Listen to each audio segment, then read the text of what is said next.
Well, hello there. Welcome to the programme.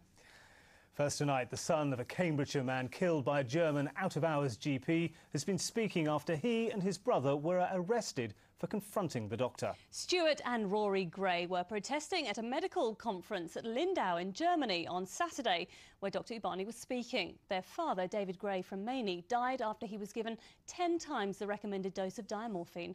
Emma Baker went to see Stuart Gray, himself a doctor, at his surgery in the West Midlands. For the last 2 years, Stuart Gray's been fighting for justice. And this weekend, he was finally able to challenge the doctor who killed his father. A doctor who continues to practice in Germany. But it was a challenge at a medical conference in Bavaria that led to Stuart and his brother Rory being arrested for trespass, despite having paid to attend. Stuart was also charged with verbally assaulting Dr Ubani, and that landed him in a police cell. I'm sitting in a police cell in a basement, and it's my father's been killed by Dr Ubani, and he's telling the police what he wants me charged with. I'm shattered, I'm physically and emotionally drained by it all, and I'm not really too sure what's going to happen next. David Gray died in February 2008 at his home in Maine in Cambridgeshire when Dr Daniel Ubani accidentally gave him a fatal overdose of painkiller. An inquest earlier this year ruled he was unlawfully killed. On Friday, Dr Ubani was struck off the General Medical Council register in the UK, but he can still practice as a doctor in Germany. And as German law prevents journalists from reporting the story, many are unaware of his mistake. Stuart, who himself is a doctor, decided to visit Germany with the intention of changing that. I'd like Dr Ubani to be taken off the medical register so he can't practice in the EU.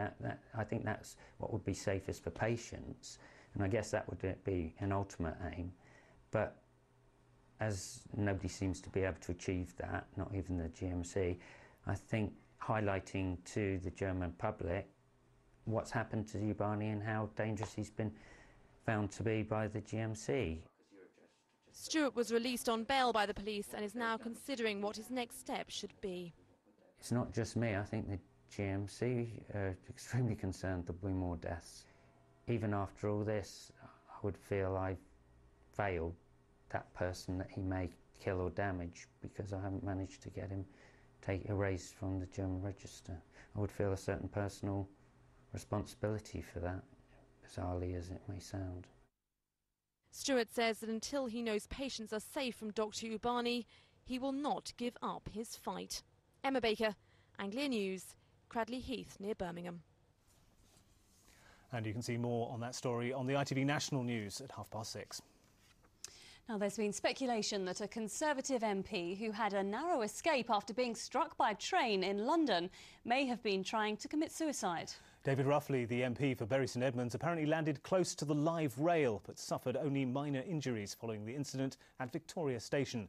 He's now at home from hospital and making a good recovery. Well, our political correspondent Matthew Hudson has been following the story down at Westminster. We spoke to him just a few moments ago and asked if Mr Ruffley had been under pressure lately.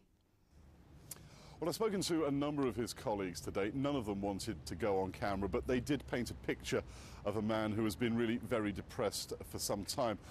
At least some of this, we think, comes from the expenses scandal. He did end up paying back some money, and it seems he'd faced a certain amount of hostility in his constituency as a result.